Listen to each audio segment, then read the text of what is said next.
Poème 392. Féminicide. Pervers narcissique qui jouit à blesser, ou sale brute épaisse qui se plaît à cogner, ou soifard impénitent qui s'enivre à frapper, ou chômeur désœuvré qui s'emploie à gifler. Derrière vos apparences, qui trompent avec brio journellement le monde, de gars affables et polissés, de nounours bonasses, de gourmets patentés, de travailleurs modèles, se cache un être immonde. Par tes sales agissements, humiliants et sournois, répétés chaque jour à l'égard de celle qui vit à tes côtés, toute couverte d'éloges dans vos sorties publiques, dans l'intimité, tu la broies. Par ta force physique qui impose le respect et ton esprit borné qui ignore l'empathie, tu ne sais parler qu'en lui collant des pains jusqu'à ce qu'elle se taise par terre et à genoux. Ensuqué par le vin, rouge ou blanc, à tituber sur ton chemin de croix, où choses et gens s'abîment et où même l'émoi se noie, tu ne tolères rien, aucune remontrance. Incapable de mettre un mot devant l'autre, tu préfères tabasser. Inscrit depuis des mois à Pôle emploi, de fait sur la touche, sous prétexte d'être vieux, tu te venges comme tu peux, cognant la seule qui reste et te soutient dans cette descente-là, enfer pour tous les deux.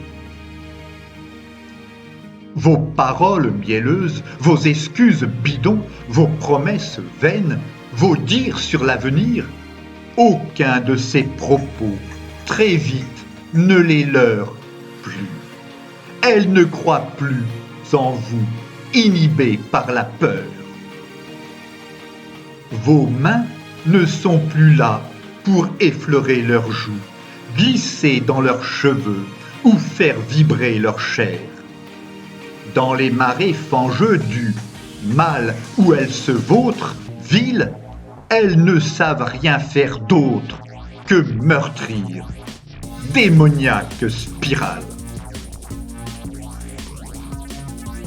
Sous l'emprise de vos mots, sous le joug de vos gestes, vivant sous le même toit, tributaire de vos gains, ne sachant où partir, totalement isolée et envahie de honte, elle reste cependant auprès de ce monstre que vous êtes devenu, qui se plaît à servir, qui ricane à humilier, qui se grise à violenter, oui, qui s'excite à violer, convaincu d'être un dieu, à réduire femme en bête.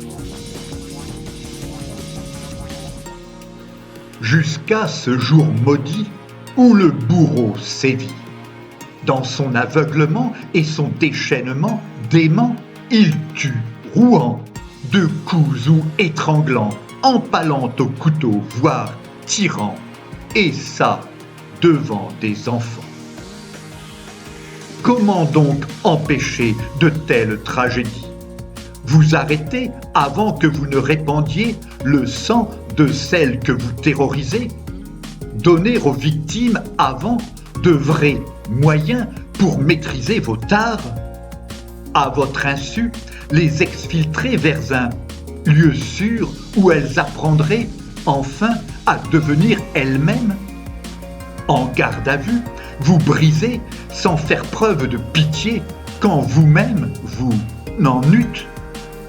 Et puis, au tribunal, vous condamnez à purger une lourde peine sans pouvoir revoir ensuite celle que vous ne sûtes chérie. Sans aucun doute sont-ce là des solutions possibles.